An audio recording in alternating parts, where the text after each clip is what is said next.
блог посветен на спорт, многу медали, многу пехари и високи признанија од две прекрасни дами, но пред секи одадеме почит и на мажите од македонската кикбокс репрезентација.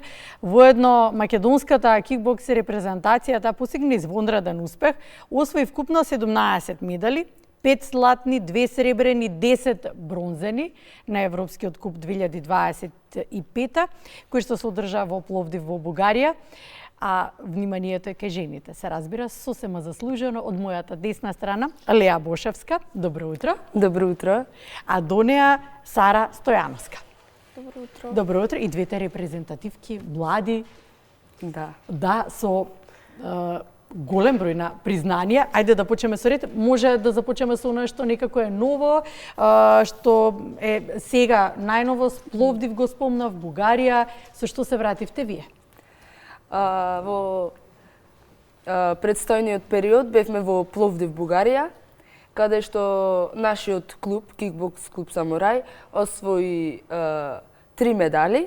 Се вративме со 3 бронзени медали. Јас конкретно се надпреварував во 2 дисциплини, во кик лайт и во лайт контакт, и во двете дисциплини до 50 килограми. И во двете дисциплини го освоив бронзениот медал, додека Сара се надпреваруваше до 60 килограми кик лайт и таа го освои бронзениот медал. Може нешто да ни каже за незините борби? Да. Сара, колку се задоволна од каква беше конкуренцијата? Може да и двете ве прашувам, нели, надоврзувајте се. Каква беше конкуренцијата од другите? Па имаше многу конкуренција.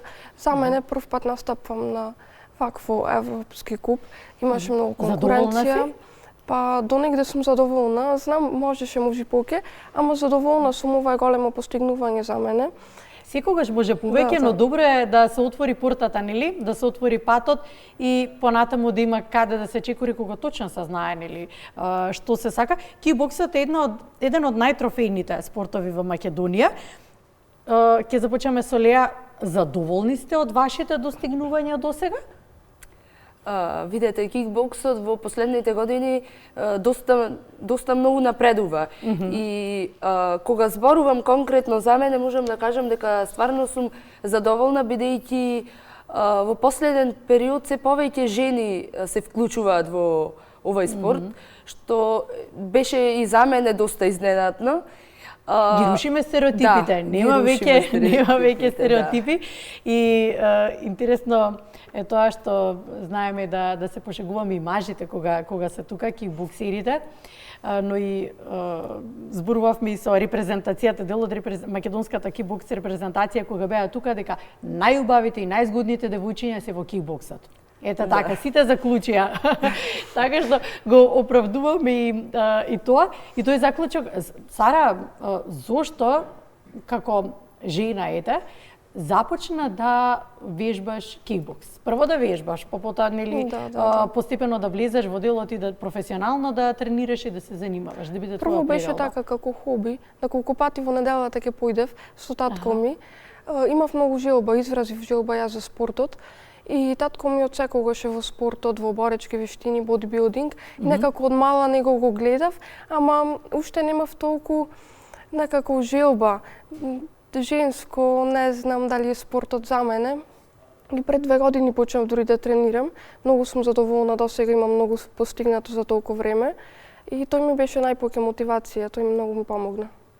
Веќе кога спомена дека твојот татко играл главна улога, кај тебе, Леа, кој играше повеќе улога, мајката или татко ти? Може да ја споменаме мајка ти, Гордана Бошевска, таа една од најтрофејните кикбоксерки кај нас и спортист на годината, со високи признанија. Што за тебе беше како мотив, како желба, веројатно и отворање на пат споделување на искуствата и од мајка ти и од татко ти? Да, кога си дома со двајца родители кои се посветиле во тој спорт и некако не да е тоа наметнато, меѓутоа ти го отвориле патот и потоа ти можеш да чекориш по истиот. Кај мене беше малку поинаква ситуацијата. Моите родители прво тренираа карате И јас започнав со карате, но подоцна како што се пренасочуваат тие во кикбоксот, така и јас продолжив по тие стапки. Не можам да кажам дека беше лесно на почетокот и за нив да прифатат дека и јас ќе влезам во тој спорт.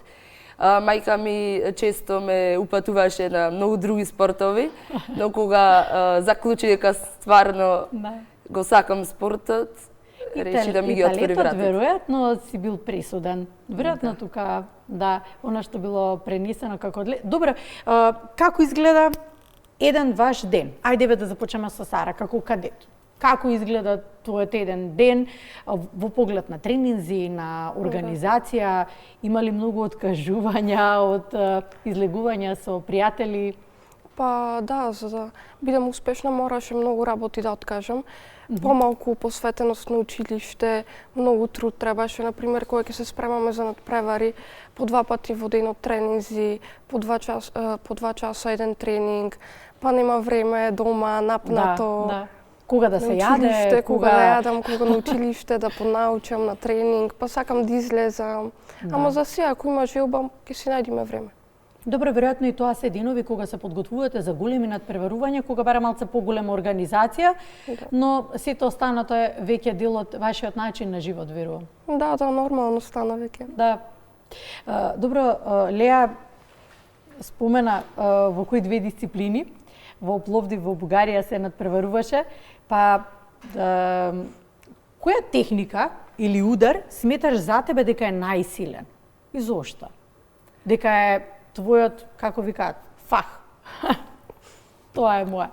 Видете, кога ќе се посветите на тренингот, кога ќе се посветите на секој удар, тогаш ќе сватите дека нема некој удар кој за себе го сметате за најсилен. Секој удар треба да го подобрите и не гледам на некој удар посебно, да речам, да му дадам посебно внимание. А некоја техника? В последно време најдобра техника е движењето. Значи, борците во последно време повеќе посветуваат внимание на тоа како се движат, од кој агол ќе дојде ударот, а не на останатото. Она што ќе ве прашам е следново на големите надпревари. Има многу публика. Често се дофрла од страна.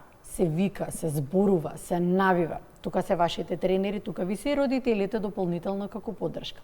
Што ви дава најголем мотив, најголема енергија, но и ве смирува од една страна, се чувствувате спокојни да се посветите на техниката и на тоа што го правите во моментот, од друга страна, што ве вознемирува?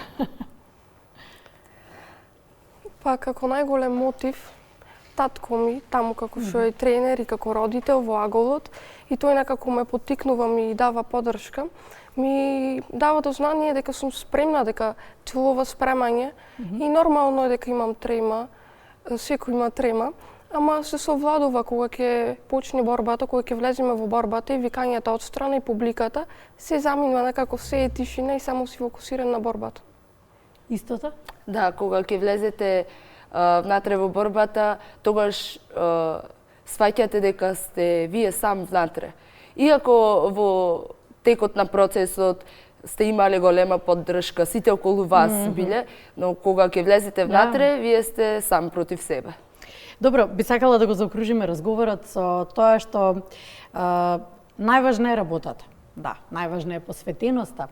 Најважна е пред се љубовта што ја имате кон спортот и кон она што го правите, но што сметате пред вас дека го ставате како број 1, што треба да го исполните за да постигнете големи успеси. Верувам дека и двете се гледате со големи успеси напред и дека двете сакате да грабите и да во вашиот дел, во вашата професија, сакате да ги постигнувате највисоките, да ги добиете највисоките признанија.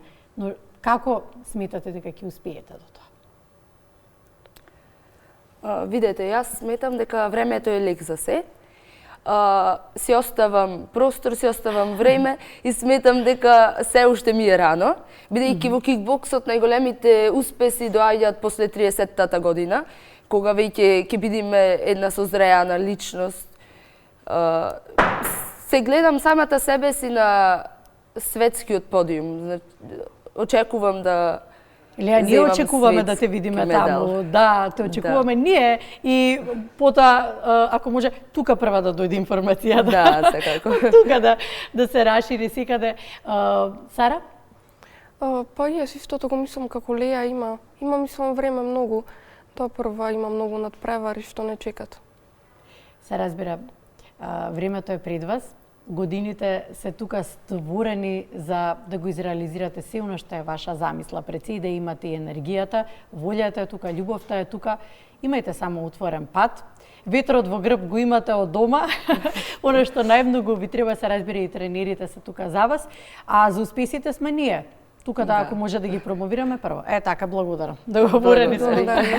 Ви благодарам за гостувањето денеска.